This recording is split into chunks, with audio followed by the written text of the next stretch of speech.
Hello friends, இந்த வீடியோல நம்ம அடுத்த அட்ஜஸ்ட்மென்ட் பார்க்குறோம். ரொம்ப இம்பார்ட்டன்ட்டான ஒரு அட்ஜஸ்ட்மென்ட் சப்ஸ்கிரிப்ஷன். இந்த சப்ஸ்கிரிப்ஷனை நமக்கு நிறைய சப்ஸ்கிரிப்ஷன் இருக்கும். Current year outstanding, previous year outstanding, current year received in advance, previous year received in advance, இந்த மாதிரி நிறைய இருக்கும்.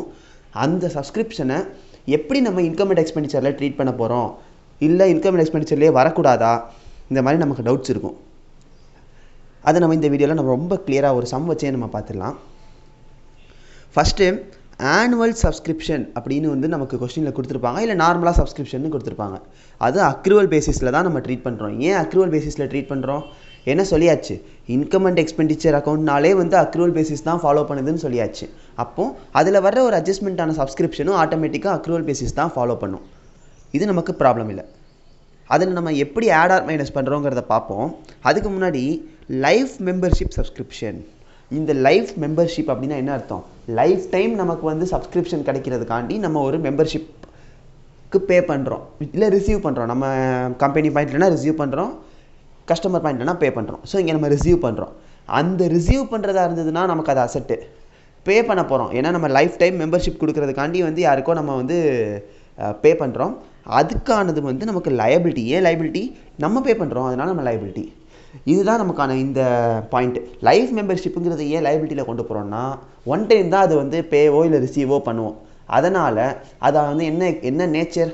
Capital nature. கேபிட்டல் நேச்சராக இருந்துச்சுன்னா எங்கே வரக்கூடாது? இன்கம் அண்ட் எக்ஸ்பெண்டிச்சரில் வரக்கூடாது. அதனால் அதை நம்ம லயபிலிட்டியில் காமிக்கிறோம். இதுதான் சப்ஸ்கிரிப்ஷனுக்கு மெயின் பாயிண்ட்ஸு. நம்ம இந்த ஒரு சம்மை வச்சு எப்படி ஆட் ஆர் மைனஸ் பண்ணணுங்கிறத நம்ம பார்த்துடலாம். இல்லஸ்ட்ரேஷன் 2 புக் இருந்தால் எடுத்துக்கோங்க. ஃபஸ்ட்டு நமக்கான நார்மலான ஃபார்மேட் என்னென்னு தெரிஞ்சுப்போம். சப்ஸ்கிரிப்ஷன் நமக்கு கொஸ்டினில் கொடுத்துருப்பாங்க, இனிஷியல் சப்ஸ்கிரிப்ஷன் கொடுத்துருப்பாங்க. அதிலேருந்து கரண்ட் இயர், இந்த வருஷத்தோட ரிசீவ் பண்ண வேண்டிய சப்ஸ்கிரிப்ஷன். இங்கே நம்ம எல்லாமே சப்ஸ்கிரிப்ஷனுங்கிறது நமக்கு ரிசிப்ட்டு. ஸோ நம்ம இன்கம் அண்ட் எக்ஸ்பெண்டிச்சர் கிரெடிட் சைடில் எழுத போகிறோம். அதில் ஃபஸ்ட்டு சப்ஸ்கிரிப்ஷன் ரிசீவ்டு எழுதியாச்சு. ஆட் என்ன பண்ணுறோம்? கரண்ட் இயர் அவுட்ஸ்டாண்டிங் நமக்கு வர வேண்டியது இருக்குது. இது நார்மல் கேஸ். எப்போவுமே ப்ராஃபிட் அண்ட் லாஸில் என்ன சொல்லுவோம்? அவுட்ஸ்டாண்டிங்னா கட்ட வேண்டியது இருக்குது, வர வேண்டியது இருக்குது. ஸோ ஆட் பண்ணுறோம். அதே தான் இங்கேயும்.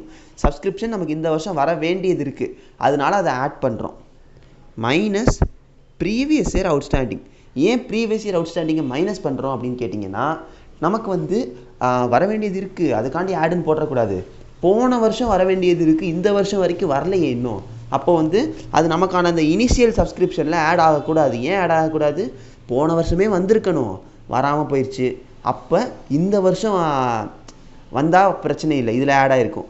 இந்த வருஷமும் வரலை, அப்போ ப்ரீவியஸ் இயருக்கு தான் அது அவுட்ஸ்டாண்டிங்கு, கரண்ட் இயருக்கு அது அவுட்ஸ்டாண்டிங் கிடையாது. அதனால தான் அதை மைனஸ் பண்ணுறோம். Next previous year received in advance.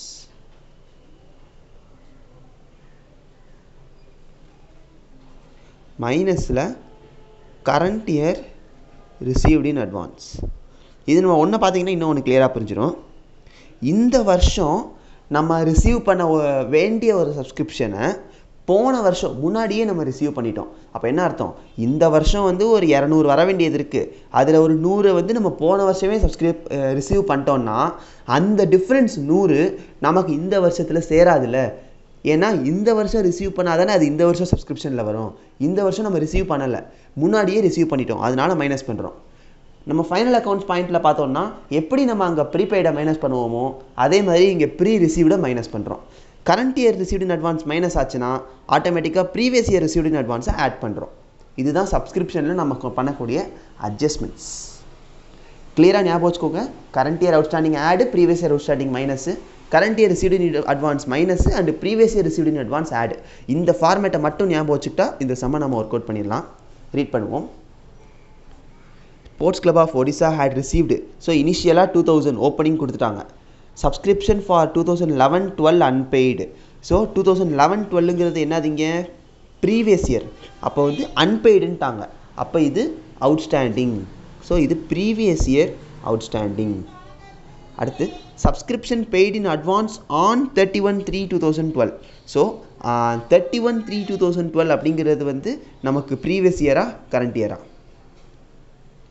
இது நமக்கான டியூரேஷன் வந்து 12 to 13. அதனால் இது என்ன அர்த்தம் அப்படின்னா 1/4/12லேருந்து 31/3/13 வரைக்கும் இருக்கிறது தான் நமக்கான கரண்ட் இயர். அப்போ 31/3/12ங்கிறது நமக்கு ப்ரீவியஸ் இயர். ப்ரீவியஸ் இயரில் நம்ம அட்வான்ஸாக பே பண்ணிட்டோம். ஸோ ப்ரீவியஸ் இயர் அட்வான்ஸ் இந்த 50 ரூபா. அடுத்து அப்போ அதே மாதிரி இது கரண்ட் இயரில் அட்வான்ஸு. நெக்ஸ்ட்டு 31/3/13 கரண்ட் இயரில் இருக்கிற அன்பெய்டு அமௌண்ட்டு. ஸோ இது கரண்ட் இயர் அவுட்ஸ்டாண்டிங். நமக்கான 5 ஐட்டம்ஸும் கிடச்சிருச்சு. இந்த ஃபார்மேட்டில் நம்ம அப்படியே இப்போ அப்ளை பண்ணிங்கன்னா ஆக்சுவல் சப்ஸ்கிரிப்ஷன் இன்கம் கிடச்சிரும். இதை நம்ம என்ன பண்ணணும், இன்கம் அண்ட் எக்ஸ்பெண்டிச்சர் அக்கௌண்ட்டில் கிரெடிட் சைடில் போடணும். ஏன் கிரெடிட் சைடு, இது வந்து நமக்கு ஒரு இன்கம் இல்லை ரிசிப்ட், அதனால தான் அதை நம்ம கிரெடிட் சைடில் போடுறோம். இதுதான் சப்ஸ்கிரிப்ஷன் அட்ஜஸ்ட்மெண்ட். நெக்ஸ்ட் வீடியோவில் நம்ம ஒரு சம் பார்க்கலாம். ஏதாச்சும் டவுட்ஸ்னால் கமெண்ட்ஸில் கேளுங்கள். தேங்க்யூ.